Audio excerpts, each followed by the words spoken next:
Deuteronômio, capítulo 6, 1 a 9, diz-nos assim a palavra de Deus. Estes, pois, são os mandamentos, os estatutos e os juízos que mandou o Senhor teu Deus se te ensinassem para que os cumprisses na terra a que passas para a possuir, para que temas ao Senhor teu Deus e guardes todos os seus estatutos e mandamentos que eu te ordeno, tu e teu filho, e o filho de teu filho, todos os dias da tua vida, e que teus dias sejam prolongados. Ouve, pois, ó Israel, e atenta em os cumprires, para que bem te suceda, e muito te multipliques na terra que mana leite e mel, como te disse o Senhor, Deus de teus pais. Ouve, Israel, o Senhor nosso Deus é o único Senhor. Amarás, pois, o Senhor teu Deus de todo o teu coração, de toda a tua alma e de toda a tua força. Estas palavras que hoje te ordeno estarão no teu coração. Tu as inculcarás a teus filhos, e delas falarás assentado em tua casa e andando pelo caminho, e ao deitar-te, ao levantar-te. Também as atarás como sinal na tua mão e te serão por frontal entre os teus olhos.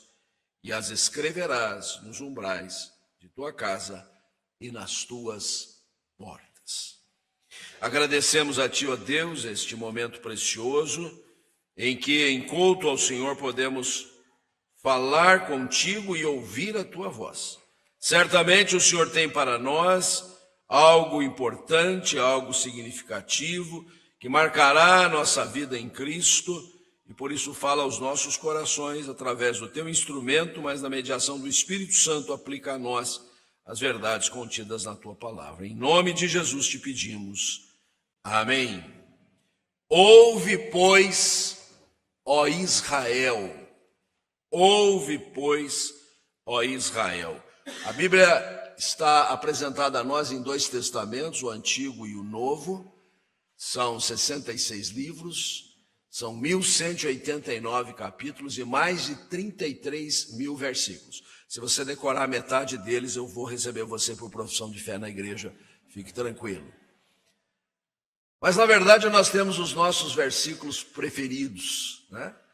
Aqueles que a gente recita com facilidade, vem à nossa memória em certas ocasiões. Tem até aqueles que a gente já encomendou o pastor para usar no dia do nosso sepultamento, né? Pastor, esse texto e esse hino também, né? Nós temos que fazer um arquivo eletrônico, digitalizado agora sobre isso, para a gente não errar, né? No ofício fúnebre dos nossos irmãos.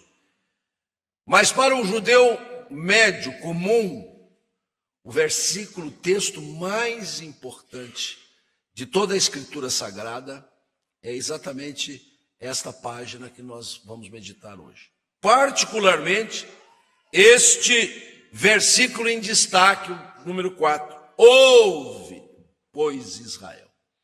E ficou conhecido como o Shema.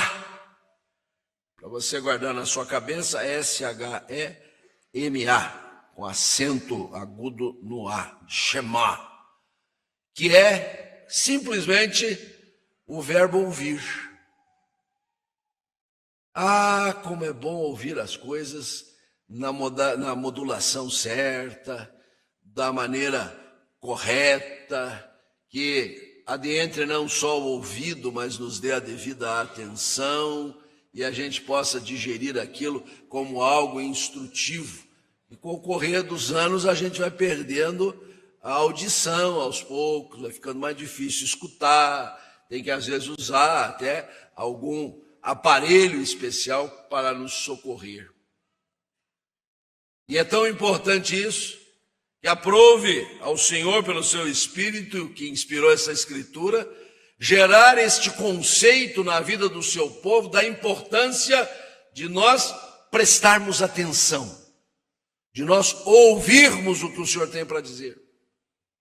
É, por assim dizer, o Shema, um chamado, uma convocação, uma convocatória ao povo de Deus. E isso era feito acompanhado também de um instrumento muito peculiar em Israel, que era uma corneta em forma de chifre, em que à distância era executado.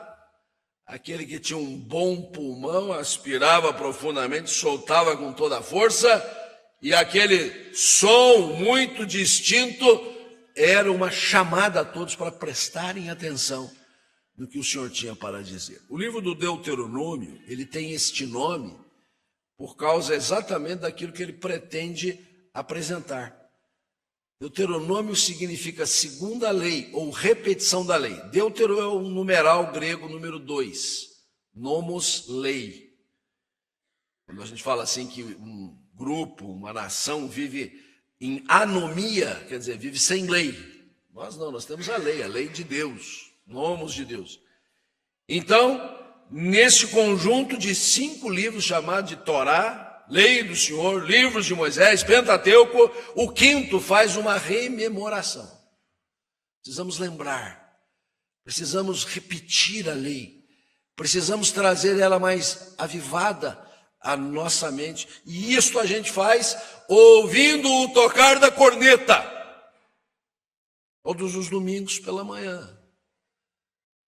Talvez sem o perceber, você, ao despertar, você ouve o Shema, quando o Senhor diz assim, está na hora de ir para a igreja, está na hora de ir lá para o comendador. Chega um momento de começar uma nova semana, para você estar junto com o povo de Deus, servindo ao Senhor, mas ouvindo a sua voz, ouvindo a palavra de Deus. O chifre é tocado, convocando os filhos de Deus a uma renovação constante da aliança com o Senhor. Há um chamado especial contido nesta passagem e que ele se desdobra em alguns aspectos que eu quero aqui destacar. Primeiro de tudo, trata-se de um chamado a todos nós para promover exclusiva adoração ao Senhor. Nós estamos aqui reunidos nesta manhã, entoando hinos, acompanhando o lindíssimo coral feminino da nossa igreja, a liturgia, a sua modalidade costumeira, a participação querida e fraternal do povo de Deus com um propósito, que se promova a exclusiva adoração ao Senhor. Note bem os termos do Shema de pronto. Ouve Israel, o Senhor nosso Deus é o único Senhor. Não há outro Deus. As divindades pagãs que estão ao redor da nação de Deus não são deuses. São fabricação humana. Os profetas são bastante alentados para, até de forma irônica, descrever o paganismo. Então, um belo dia, o cidadão levanta e pega um pedaço de madeira, um toco, e vai ali trabalhando com um estilete, e no final do dia ele deixa uma coisinha bonitinha, arrumadinha, que pode evocar algum ser, e coloca numa plataforma e diz assim, este é o meu Deus, eu vim aqui servi-lo, eu vim aqui adorá-lo. O profeta, por esse instrumento, está dizendo, pode um negócio desse? Alguém acreditar que aquilo que ele trabalhou com as suas mãos é um Deus? A palavra de Deus nos ensina que nós somos feitos à imagem e semelhança de Deus. Nós carregamos a imago Dei conosco. O paganismo faz um Deus à imagem e semelhança do homem. É o avesso. É o absurdo. É algo que não se pode conceber. Por isso, um pouquinho mais adiante, no capítulo 6, não chegamos lá na leitura, o versículo 14 diz assim, não seguirás outros deuses, nenhum dos deuses dos povos que houver à roda de ti. O Shema diz assim, o chamado é para a exclusiva adoração ao Senhor. Há um conceito que a sociologia ciência moderna, até podemos dizer, em relação a tantos outros conhecimentos, tenta imprimir na mente das pessoas, desde a tenra infância, na universidade principalmente, que a humanidade, na verdade, ela começa dentro de uma perspectiva aberta, alargada, que a gente poderia chamar de politeísmo. O politeísmo é a origem de tudo. Aí houve por bem algumas nações e diminuindo a coisa, e a cultura judaico-cristã, você já ouviu sempre essa associação, né? Judaico-cristão. A Bíblia é um documento judaico-cristão. Nós somos herdeiros desta condição. Resolveu afunilar e dizer que só tem um Deus, mas não é assim não. No começo, eram muitos deuses, aí resolveram afunilar. Por isso hoje nós temos que voltar aos primórdios. Temos que abrir espaço para todos os deuses. Temos que criar os panteões da vida, onde ali sejam estabelecidos as estátuas, as lembranças, as fotografias, ou às vezes até uma estátua vazia, onde fica simplesmente embaixo, dito assim, ao Deus desconhecido, como tinha em Atenas, registrado em Atos 17, e Paulo, quando chegou lá, dizia assim, bom, esse desconhecido deve ser o que eu prego, vocês não conhecem, não. E passou a apresentar o Senhor Deus. Essa concepção sociológica é terrível, porque primeiro ela é mentirosa. Aliás, é ela que também dá vazão a um outro pensamento derivativo disso, de que no tocante à vida conjugal, na verdade os primórdios havia a poligamia, e depois é que se resolveu gerar a monogamia. Então hoje nós temos que voltar também à poligamia. É falta de ler a primeira página da Bíblia e entender que, primeiro, é monoteísmo. Segundo, é monogamia. O que o pecado fez quando adentrou o mundo foi gerar essas imaginações funestas. Foi introduzir no coração do homem a distorção do princípio originário e conceder ao homem esta perspectiva equivocada, completamente equivocada. O que nós temos que fazer hoje, onde a confusão está absolutamente drenada, é voltar às origens.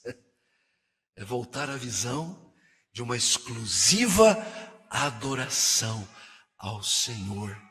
E não sermos conduzidos ao politeísmo. E por força de consequência também, adotarmos a monogamia como resultado dessa perspectiva, as nossas famílias serem mais consistentes. A tragédia que as nossas famílias se encaminham ao longo do tempo é arrasadora. Os novos modelos familiares que estão sendo propostos é simplesmente para acabar com a família. E uma coisa está ligada à outra. Aí você vai dizer, mas pastor, nós somos protestantes.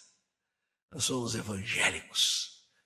No nosso meio não há idolatria. Nós nos gabamos disso para fazer até um confronto com quem entende que há uma medida de idolatria a ser tolerada na sua fé. É verdade. Não temos imagem de escultura, obedecemos as escrituras de maneira estrita, conforme a palavra do Senhor nos recomenda, desde os 10 mandamentos, né? Não farás para ti imagem de escultura. E os ídolos que nós vamos gerando no nosso coração. E as práticas de vida que, num certo sentido, acabam nos conduzindo a uma visão politeísta da vida. Nós temos lá os nossos deusezinhos particulares, que não são propriamente religiosos, espirituais, são materiais, econômicos, são no interesse de nos promovermos. Aliás, a maior idolatria que existe é aquela em que nós nos colocamos na condição divina. Nós é que somos deuses. Nós é que estamos no centro do universo. Nós é que devemos ser admirados, adorados. O Shema é um chamado especial para adorarmos exclusivamente ao Senhor. O Senhor nosso Deus é o único e não há outro Deus além de ti. As invenções humanas apenas revelam a tristeza do coração humano envolto no pecado. Mas o Senhor Jesus veio para nos purificar dos nossos pecados, fazer-nos novas criaturas e removermos do nosso coração toda e qualquer idolatria, seja de caráter religioso ou profano. Há muita idolatria profana no nosso mundo. Para que a nossa adoração seja exclusiva, o Senhor é o centro da vida. O nosso Deus é o centro do nosso coração. O nosso Deus é o centro da igreja. O nosso Deus é o centro do universo que Ele mesmo fez. E toda a criação e toda a criatura deve voltar-se para Ele em exclusiva adoração. Devemos ser zelosos, consoante a qualquer tipo de idolatria, religiosa ou secular. Mas o Shema é riquíssimo, por isso eu disse, o judeu médio sabia que essa é a passagem mais importante, não é nem o Salmo 23, né? Não são os 10 mandamentos, ou nós então que alargamos essa cultura, temos as nossas preferências neotestamentárias, dizem isso aqui tem que prestar atenção, a corneta está tocando, então vamos prestar bem atenção, porque esse chamado especial também é para provar profunda comunhão ao Senhor. Primeiro promover exclusiva adoração ao Senhor, agora provar profunda comunhão ao Senhor. Os termos do versículo 5 são notáveis.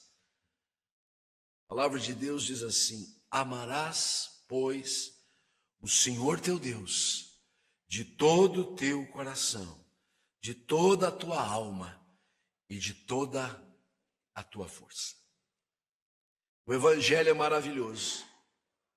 Nos coloca diante do Deus santo, justo, reto, perfeito, altíssimo, soberano, pecadores que somos, reles pecadores, diminutos demais, inconstantes, volúveis. E como é possível isso? Na nossa mais absoluta precariedade, estarmos diante da imensidão de Deus por causa do amor.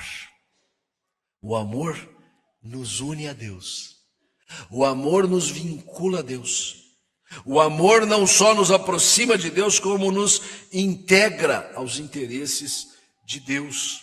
E daí, a palavra do Senhor nos convocar, nos chamar, é o Shema, mais uma vez, diz assim: ame ao Senhor teu Deus.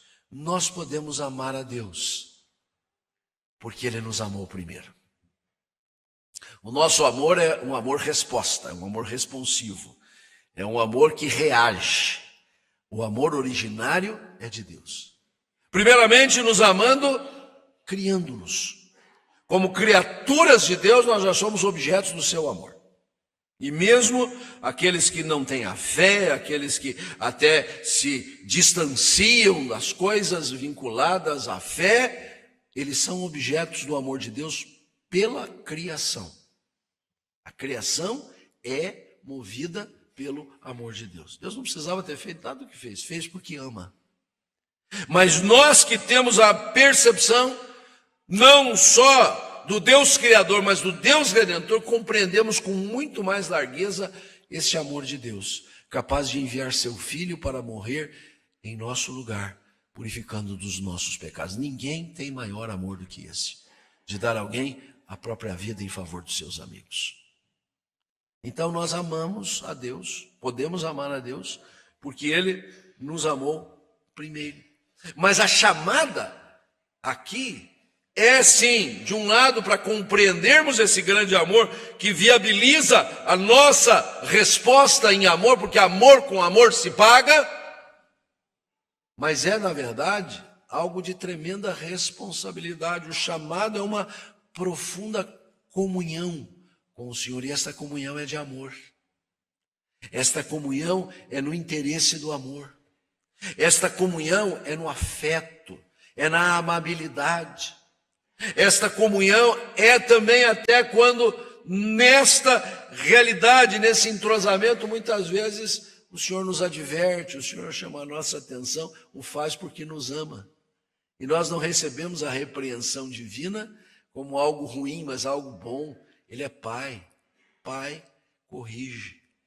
Pai disciplina. Então, nós amamos a Deus, porque Ele nos amou primeiro. Amarás o Senhor teu Deus de todo o teu coração. A expressão aqui é lindíssima, porque ela, na sua maneira enfática de nos chamar, nos convocar a amar a Deus, vai desenvolvendo um raciocínio muito profundo. Essas expressões, elas são, num certo sentido, sinônimas, mas ao mesmo tempo elas alargam. Coração, alma, força. Aí você fica dizendo, onde é que está o meu coração? Aqui o músculo que bate aqui no tórax, aqui no peito, do lado esquerdo. Né? A alma é imaterial. Força. Nos mandando para a academia espiritual todos os dias, tá? Com a musculatura espiritual em dia.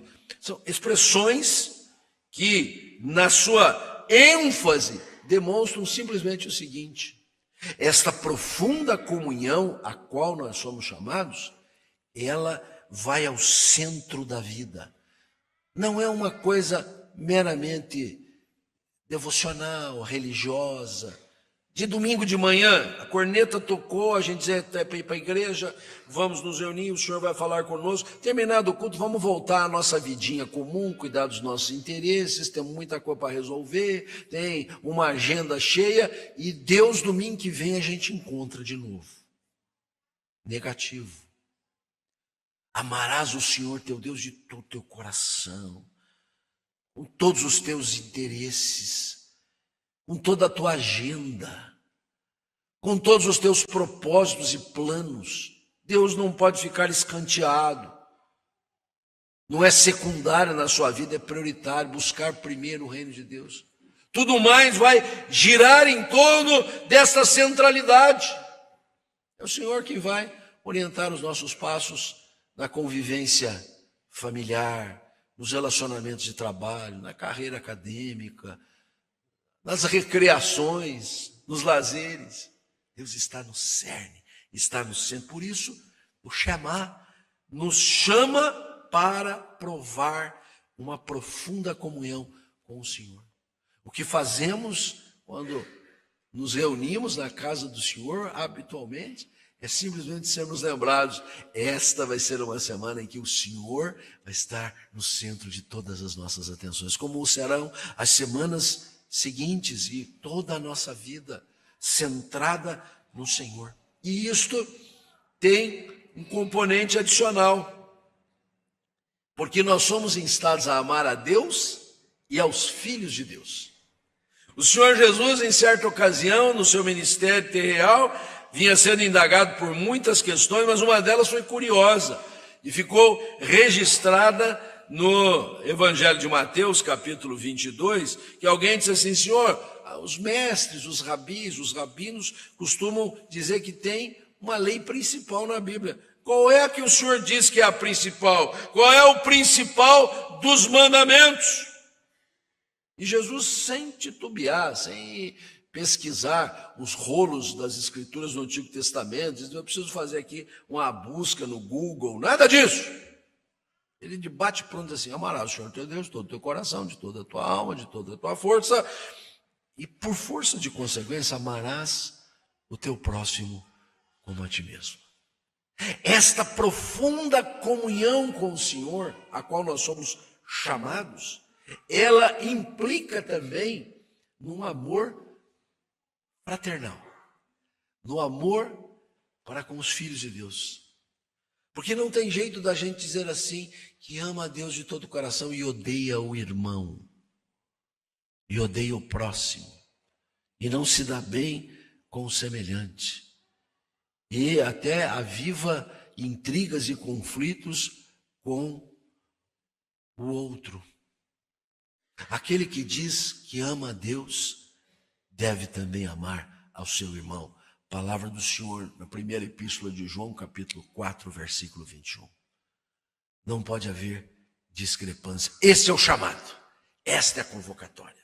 Então nós dissemos que Primeiro de tudo, o Shema é um chamado especial para promover exclusiva adoração ao Senhor. Segundo lugar, provar profunda comunhão com o Senhor. Terceiro e último lugar, é um chamado para praticar incondicional obediência ao Senhor. Deuteronômio, repetição da lei, a lei do Senhor que é perfeita. A lei do Senhor que faz recomendações muito objetivas. A lei do Senhor que abarca a totalidade da existência. A lei do Senhor que não exclui nossas relações profissionais, domésticas, tudo que faz parte da nossa vida. A palavra de Deus tem alguma coisa a ensinar, a dizer. Então era preciso de vez em quando que a corneta, uma vez tocada, o povo dizia, vamos ouvir de novo a palavra de Deus, que a gente pode ter esquecido alguma coisa. A gente pode estar ouvidando algo importante para a nossa vida. É importante que no soar dessa trombeta especial, a gente atente para a palavra de Deus. E o texto já começa dizendo assim, no primeiro versículo. Estes, pois, são os mandamentos, os estatutos e os juízos que mandou o Senhor teu Deus te ensinassem, para que os cumprissem na terra que passas a possuir. Israel fora escravo no Egito por séculos e se desestruturou. O escravo vive sob a lei do seu algoz.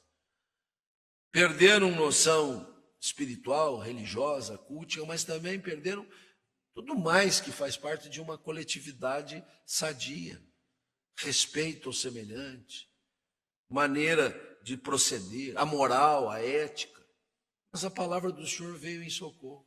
Esses são os mandamentos. Mandamentos que se desdobram em estatutos. A gente usa muito essa linguagem jurídica na instituição de uma entidade, tem o seu estatuto. A igreja tem estatuto, está registrado em cartório, nos dá segurança sobre o modus operandi da igreja.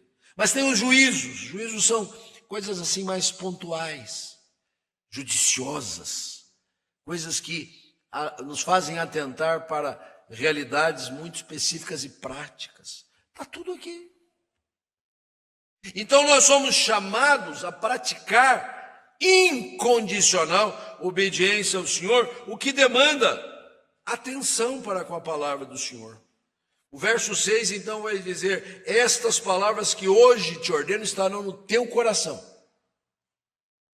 Não pode estar só no livrinho fechado, livrinho preto, azul, amarelo, qual cor que você gosta de usar. A palavra precisa estar no coração. A gente ouve, a gente estuda, mas a gente precisa guardar dentro de nós. E aí tem aquele versículo preferido, tem a passagem que a gente encomenda o pastor para pregar no dia da nossa passagem, a glória celestial. Mas a palavra está no coração. E daí há algumas coisas didáticas aqui, como um reforço constante. Atarás como sinal na tua mão, te serão por frontal entre os teus olhos, escreverás nos umbrais de tua casa e nas tuas portas.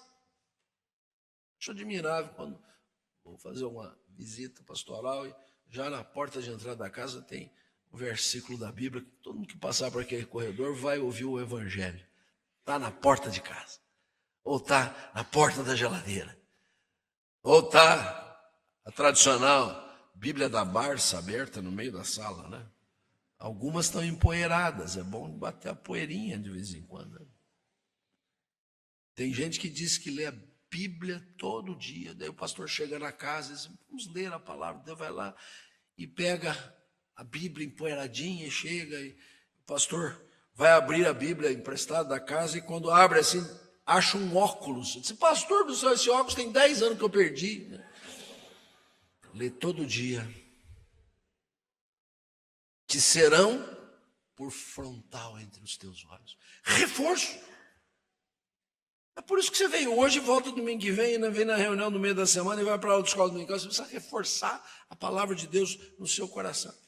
porque ela passa a ser a sua linguagem, a sua mente, o seu jeito de ser, o seu estilo de vida. E principalmente, para que isso não pare conosco, o Shema ainda tem mais uma coisa importante, que é a transmissão às gerações, às novas gerações. Tu as inculcarás a teus filhos, delas falarás assentado em tua casa e andando pelo caminho, ao deitar-te, ao levantar-te. Gurizada vai tomar um bom café da manhã, almoçar alentadamente, bater aquele feijão de noite, mas vai ouvir a palavra de Deus todo dia em casa. Sentado na mesa, vamos ler aqui a Bíblia, vamos orar, vamos lembrar a palavra do Senhor. Eles podem ser nédios, fortes, robustos fisicamente, mas se não forem espiritualmente, isso não vai ter valor nenhum. Porque é isso que fica ao longo dos anos. Por isso nós somos chamados.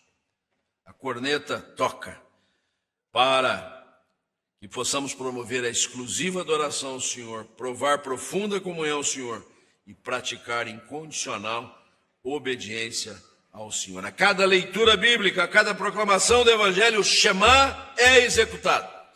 A convocação para reafirmar a aliança com o Senhor é lembrada.